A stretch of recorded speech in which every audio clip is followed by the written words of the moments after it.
So I see this news article today about the Madison school board, and this is a story I've been thinking a lot about, for over a year. Don't really know how to handle the subject matter because it's very sensitive kind of thing. If you state an opinion on even one aspect of the school board, some people are going to get really upset, make wild assumptions, and probably mischaracterize or put words in your mouth and make you say things you never said. So you got to really unframe the situation and talk about all the various aspects of it. Okay, so in Madison, there are police officers who are assigned to each of the schools, and I believe they're referred to as something like EROs or something, right? And a few years back, there was a horrible shooting of a young man, and he was unarmed by a police officer. Now that cop definitely lied. That cop was definitely in the wrong to have entered the house the way he did, so forth and so forth. Like, that officer should have been fired and charged for that, and also that he should have been fired long before that even happened, right? But the thing is, after the young man was shot and killed by the police, there was a lot of protests here in Madison about it. This, of course, being the Tony Robinson case. Well, the protests kind of shifted away from Tony Robinson and have now shifted towards, the debate about whether to have cops in the schools or not, right? Like, for a while, they were showing up a lot of the protesters were showing up at city council meetings, and I'm assuming that they had police officers there to kick out people and so forth, and for some reason or another, a lot of the protests in Madison have shifted away from a lot of issues to the school board. I mean, the school board is the epicenter for a lot of the protests going on in Madison. Anyway, so there is an organization called Freedom Inc. that has been greatly involved in the whole situation. And you ask me, do I want Madison police officers in schools? It's a complicated question, because I think maybe the answer is, you have private security in schools that are on a contract that gets renewed and reviewed, and if there's any reason to fire a company for their conduct, I think that's a better solution than having the Madison police in the school. But even that compromise is unacceptable to the protesters. They want no cops, no security guards, no metal detectors, and you want somebody there to protect children in the worst case scenarios. And the situation is so crazy. Okay, so you've got kids as young as 14 going up to these school board meetings, and I swear they're going up there and they're swearing at the school board, dropping F-bombs this, F-bomb that, telling the school board that that they're basically a bunch of morons, and they're reading these poorly written speeches off their cell phones. And then there's another aspect of this whole thing, which is strange, is you've got the more conservative type people who want the cops in the schools, and then on top of that, you've got a guy who's basically an internet troll. And I don't use that word all loosey-goosey, internet troll. I mean, this guy really is the actual definition of an internet troll. You've got a guy, he shows up to these school board meetings, and he's filming them, and now he's just in it for money. He's trying to get hits on his YouTube channel, and he's dumb protesters are actually giving him exactly what he wants, because they're yelling and screaming and being obscene, and he's making a lot of money off of them. And then the protesters are trying to stop this troll guy from filming, right? So there's like all sorts of things going on at these school board meetings. There is a question about freedom of speech, people's ability to film a public event. So you'll have the protesters stand in the way of people trying to film, holding like pieces of paper, or if, like, for instance, one of these 12, 13, 14-year-olds goes up there to tell us how tax dollars should be spent, because who better to answer serious questions about school funding than children. They go up there to speak. These protesters from this organization stand around them like a human shield. And the protesters have made wild claims, like the kids who came up and spoke have had their names and addresses printed in online forums by some of these more conservative types and the troll guy.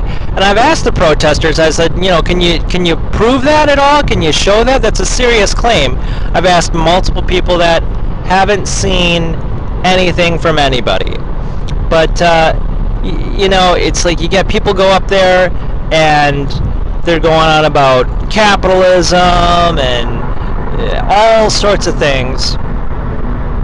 And this Madison School Board is not an example of capitalism. All right, I mean it's the most socialized and socialist educational system, definitely in the state of Wisconsin. Maybe Milwaukee somehow takes the cake, but I imagine that Madison schools are even, anyway. So this whole situation is just absolutely nuts. And one person who got elected to the school board has repeatedly said things that are just absolutely insane. She has claimed that there should be separate laws for people based on the color of their skin. She has said that all white folks are blank, blank, blank, and just makes these horrible statements. And it's just like, wait, what she's saying is racist. Like, why do we don't care what she says, because she's part of the clique of Madison wokeness or something? It's like, no, racism is wrong, and any racist comments should be considered wrong. But because she's part of the clique, it's just like, it's okay that we ignore certain types. It's true, we ignore certain types of racism in Madison. And I mean, there's racism that can be found in police departments. There's racism, I'm sure, that can be found in the school district. But there's also a lot of racism in some of the protesters, and it's just it's crazy. So this newly elected school board member compared the police, the Madison police, to Nazis, and compared the juvenile system, I believe the juvenile correctional system to be exact, as a concentration camp. And it's just like, what the F? Seriously. It's not the same thing. These wild comparisons. I've seen videos where they refer to Dave Blaska as a Nazi, basically, saying that he's giving Nazi salutes, but it's like, no. Dave Blaska might be a right-wing, Bible-thumping fundamentalist who I disagree with on probably nearly everything. But is the guy a Nazi? No, it's not the same thing. But this goes on all the time. That comment, by the way, was made by a chick who's in the Antifa. She's a little Antifa. And you know what the hell is going on? It's just absolutely nuts what's going on in Madison. And it's just, you know, go up there, you go up there and you listen to this stuff. I mean, you can watch it all on the funniest part is they post all of these videos. The full complete videos are all on the Madison Metropolitan School Board's or school district or whatever it's called, their YouTube channel. They post everything, and they do they're nice enough to, you know, they got the transcripts of the text of everything said. So when you got these you know, young teenagers going up there just swearing F this, F that, F this, F that, they actually put that in unedited into the you know, caption. It's just amazing. And so yeah, this is our tax dollars being spent on all this. And you know what, I have to say, I was never really a fan of privatization when it came to schools. You know, I really believed in public schools for a long time. But after watching all this stuff for the last couple of years, I really think the answer is, yeah, you privatize all the schools in Madison, Wisconsin, and then you let the parents decide how things are to be run. If they want to send their kid to a school that's got you know, private security or law enforcement, they can send their kids to that school. If you want to have another school that doesn't have any security, yeah, go ahead and test that out. And you know, I wonder if there's going to be one school that's going to have more fights or not. I don't know. You know, I mean, maybe the part of the problem we don't talk about is that for a lot of people, school sucks. School really sucks, and it doesn't encourage them. It doesn't, you know, find their talents. It doesn't help them. You know, I think that's the thing is, I want to believe that everybody's naturally good at something, that people, you know, have hobbies, that people have interests, and you know, it's not a simple thing of unlocking that, but you know, I think anybody who was ever in a tech ed class can probably remember that there were a lot of other people in that class that, you know, enjoyed making projects and so forth, that maybe they didn't enjoy a lot of the other classes. So, you know, I think schools would be better if less tests, less pressure for the young people. You know, we never talk about making school easier for young people in the sense that, you know, really helping to model the curriculums around what people want. You know, this crap that every single person has to know all of these basic things, when, you know, maybe Bob wants to work on cars. Maybe that's what Bob's going to do with his life. You know, maybe Tammy wants to be a baker. Maybe, you know, maybe we need to start modeling schools so that people can get degrees more specific to the fields they want to go in. You know, and but yeah, the school board is insane.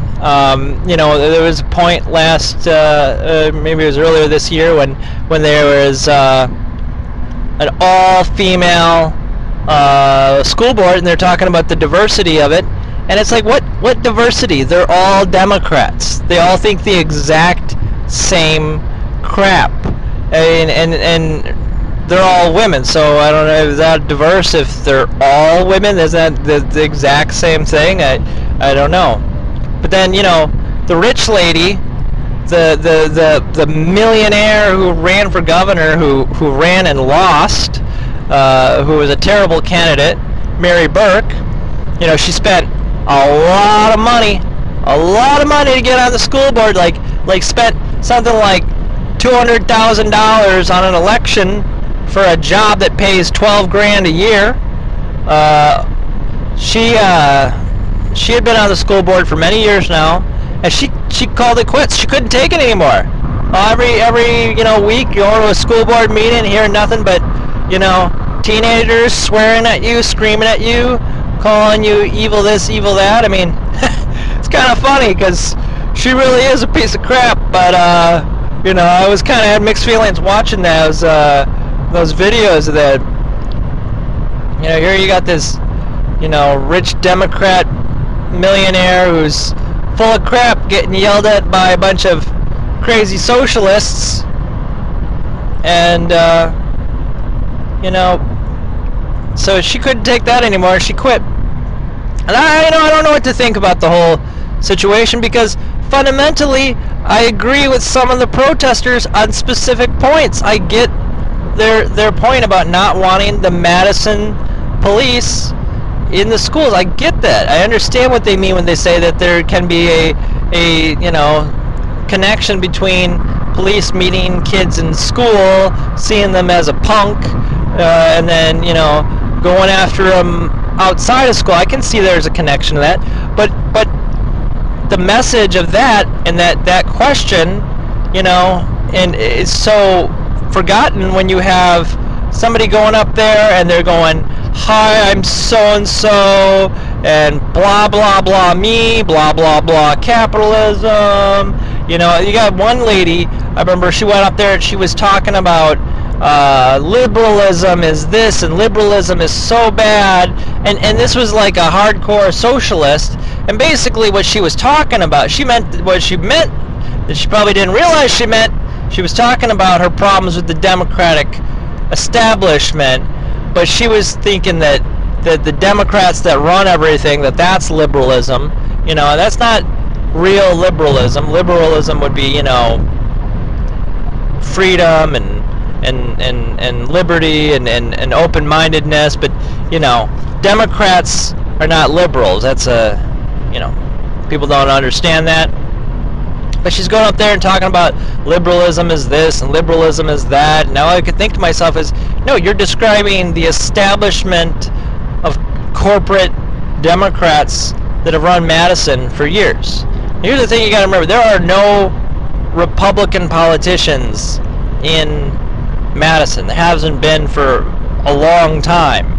There might be one guy who's slightly conservative who's on the school board. No, not school board. I mean county board. County board. There might be one guy who's slightly conservative on the county board. Everything in Madison, city council, mayor's office, everything in Madison is all Democrats who fall into the category of Democratic socialist type, and it's been like that for many years, many years. But Madison had a socialist mayor for off and on, because the guy would he'd either quit or get defeated, and he'd come back. Old Paul Soglin was mayor 3 different times in Madison. So Madison's got its problems, but you can't, and I'm not defending Republicans, I'm just saying you can't blame the problem on Republicans either. This is a problem caused by Democrats. You've got, massive poverty, you've got crime is on the rise, somebody shot up at cars on, somebody was trying to shoot somebody else on the highway the other day, just random bullets flying everywhere. Somebody got shot on State Street recently. Crime is on the rise in Madison, and new mayor, it's crazy. She's not really doing anything to solve the issues, and she likes the old police chief. She's not questioning the police chief. How he's a tyrannical jerk. Trying to hold back from swearing. It's about 20 minutes. Just pulling into work now. But so yeah, this is my first little podcast, if you will, morning podcast. Gonna try to keep them to 20 minutes. Try to maybe talk about a different subject matter each day. So let me know what you think in the comments section. And yeah, thank you for listening.